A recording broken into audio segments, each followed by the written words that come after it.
everybody, welcome back to another video on the channel, and today I'm going to talk about my first ever strongman competition that took place yesterday, Saturday the 3rd of December. I was really excited. I wasn't nervous, but I was really pumped up and excited for my first ever competition. I've been training mostly all of this year for this one, and you know, for my first ever novice level, even though I came 5th overall, I still had an amazing time just being there, just meeting other people who also do strongman, just like learning from them and how to better my technique. So I always walk away with something. I walk away with more experience, more knowledge, just that more confidence, that way I can come back next year and just go for even better position. So I never think about it like, okay, I came 5th, that was terrible. I came 5th, and I was thinking like, for my first ever competition, that's amazing. You know, I came 5th. I might come 4th next time. We don't know. But I'm walking away with all this knowledge that I can better improve myself. I'm going to run you through what the competition was about, show you the footage that we managed to record. Most of it is already on Instagram, and probably some on TikTok. I don't know yet, but most of these are already out there. I know I said on this channel that the videos were on halt because I was training with Strongman, and they are slightly coming back, but I do have another one planned for next year. So you know, training will always come first, and it's just something that I like and it keeps me happy. So there were 5 events to do in this competition. The first one was the log press. Now the log press was set at 75. I also made sure that I was training at that level already, making sure that I've reached new PBs, making sure my technique was perfect. Even though there was still room for improvements, I still feel like what I got was acceptable, and at least I could walk away knowing that I can better improve my form, better improve my technique, so that way next year I could do a much more better job. I did get a lot of support from people there. They were definitely cheering me on. I managed to set a new PB, so that was still great. The log is mostly my favourite, but the thing that I had is my arms weren't close together, so when I was log pressing they were wide, which was the one thing that I couldn't get there. Even though I knew you had to get it there, but it was just something that was so hard to do on the day. So you want to do what you're the best at, and trying something new on the day isn't going to guarantee you're going to do well. So I had to stick to what I know best and just hope for the best. But I am for next year going to work on keeping my arms together up high, you know, make sure that posture's perfect. So when I push through, it's going straight up rather than out essentially. Second event was the axle bar deadlift. Now I have 2 types of axle bars. I have the one at the gym that we train on, which has the grip holders on there, so it's a bit more better. I also have a smooth bar for home. Smooth bars when there's no grip on there, so you got to really make sure you grip it as tight as possible. So I was balancing between the two. Obviously when it came to competition it was a smooth bar, but it was set at 165. So I was pretty confident because I knew that I could do 165 easily, and I managed to get like 10 reps out of it, which was amazing. But for 165, I normally, I think the last time I did 165 or something close to that was for 6. Was my personal best, so getting 10 was amazing. It was set to 175, but they had to change it to get down to 165. So who knows what the 175 could have been, but the 165, I smashed it with 10, and I felt, you know, that relief, that energy, that surge of, you know, just excitement going through there. So yeah, the deadlifting one I've really enjoyed the most because I feel like log pressing and deadlifting is my type of thing, because they're the most thing I like to push myself towards. Like strength is absolute, go with during. But I'm always like testing myself, reaching new personal goals, and just pushing myself to be stronger than I was currently before. So the first 2 were absolutely amazing, and having the support of other people there that I don't even know, and they were there, they were cheering me on, giving me advice afterwards, telling me I did a great job. You know, it's all that love and respect. And I never experienced that before because I'd never done a competition before, so I was nervous. I was like, I never had this before. That was for the nervous thing. Doing the actual stuff wasn't nervous to me. The nervous was knowing that there was all these people around supporting me. I never had that before. So there's that kind of new feeling that was great, like great, and just like, you know, I don't know these people. Yeah, we're competing against each other, but it's not like other competitions where people won't root for you and they'd rather like see you fail and try. And this place is different. Like they would actually cheer for you whether they're against you or not, and it's just amazing. Third round was the sandbag ladder. Now originally it was supposed to be a sandbag medley, so you run with a sandbag 10 meters, and then you drop it and load it back up as many times as you can, then run, and then do it again, that type of thing. So it was meant to be like that, but they changed it, so it was a sandbag medley, this sandbag ladder. So we had 4 sandbags, I believe. It was 40, 60, 80, and 100. 100 was the massive big one. I managed to get through the first 3 very easily, very fast.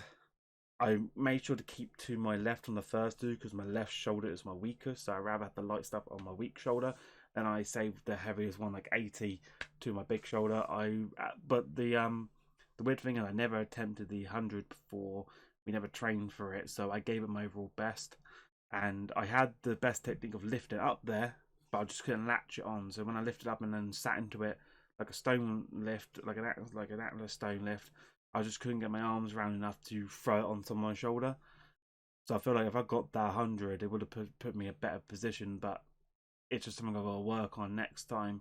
I never trained with the 100 before, so it's just that one of those weird things to try and grip onto and just try to mimic it. And then the 4th event was the grip ladder. Now this was probably the hardest one to train for because it's kind of different. Like, so the pinch block into the wrist roller, then you have to do the rolling thunder, and then you have to do the Denny holds. Pinch block one, if you fail the pinch block one, you can't proceed forward.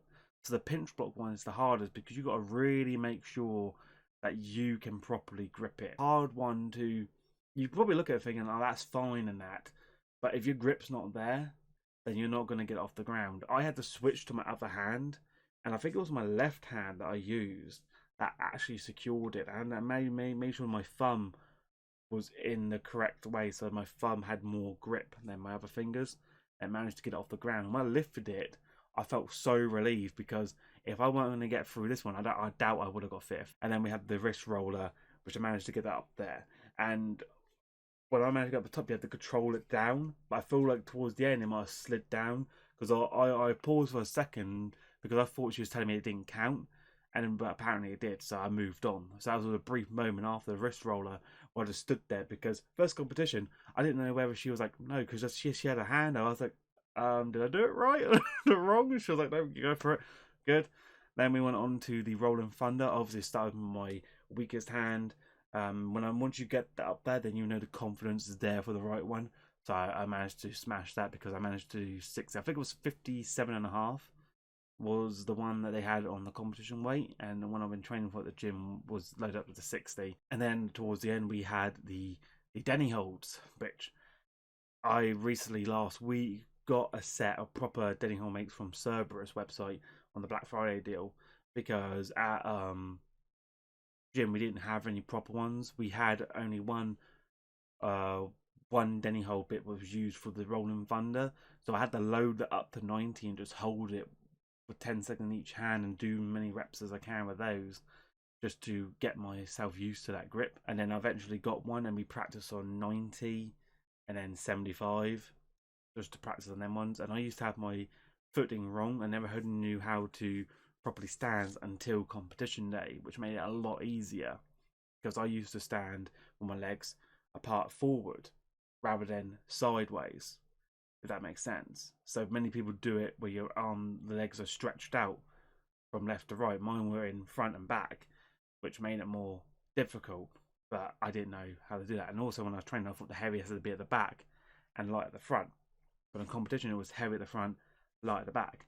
So it was definitely a new experience, but I still walked in there with a lot of confidence because I did the hook grip.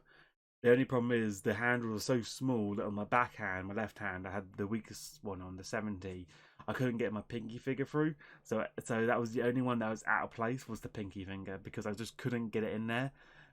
So it was just that weird grip feel. but I managed to hold it for 45 seconds, which my personal best before that was 30 seconds. So getting 15 seconds more was amazing. I tried to hold on for even longer, but I just felt my grip going on the thumb, and then as soon as the first one went, I had to put down the second one.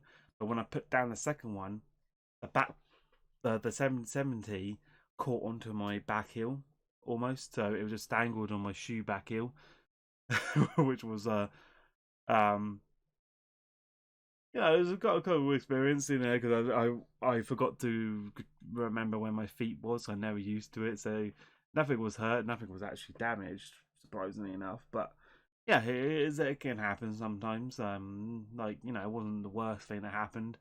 So I was like, I've got my shoes stuck. A lot of fun, even getting cheered on, saying hold it, breathe, telling me to breathe, and that, which was great, helped a lot. I always like, when I hold it, I keep my eyes closed just so I can concentrate more on the grip, so I can just then concentrate on my breathing, go through. I want to say if I properly held my grip more, I could have got the minute, but when you feel your grip slipping, the best not taking any chances with it. But it happens. 45 seconds, that's still great. I also got told afterwards to have a wider stance. So my feet, if they were wider apart, it would have been a little. Because you got to understand, when you have your legs apart, if you're more close together, you're lifting it higher. Whereas you have a more wider stance, you're lifting it higher, less off the ground, which makes it a lot easier, and that way you can hold it for just a bit longer. So I may have to try that approach when I practice with them, which obviously I will keep using the Denny holes at my gym, because I want to make sure I constantly use them as much as I can, just so that way I'm used to whatever weight comes next. Grip ladder was the one that we were thinking it can go either way, but thank God I managed to get the pick block up, because if I didn't get the pinch block one up, I doubt I would have got fifth for sure, without a doubt. So yeah, and then the last one, by God, last one. This is like the one I did not know how to train for at all, was the tug of war. Now, we each face 3 people each, and it's 1 against 1. I've only done tug of war as groups. I've never done solo tug of war, so it's one of those weird things, like, how do you properly train for solo tug of war? And I always thought that you couldn't get down on the ground. You had to be standing, moving back and left and right. I didn't think you could go on the floor. So a lot of people had more bursts to control, so they were quick at moving me along, which caught me off guard, and that's what I believe led me to like lose those 3 rounds, because I just could not get the energy or the depth to control it, because I just didn't know how to properly prepare for it.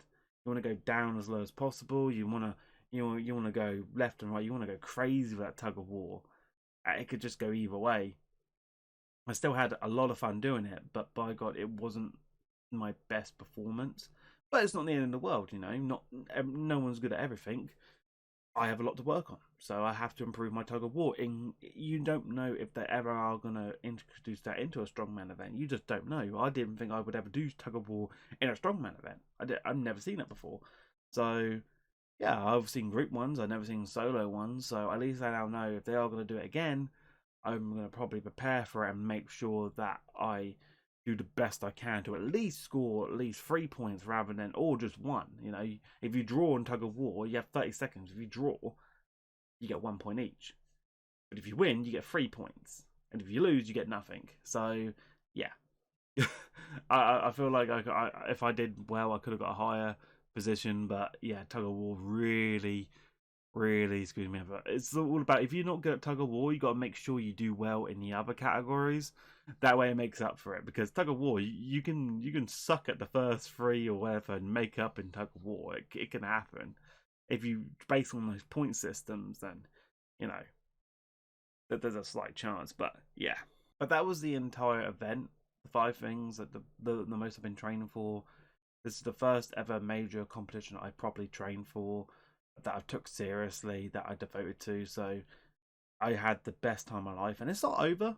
I do plan to come back next year and keep at it and go the distance, be better and better myself.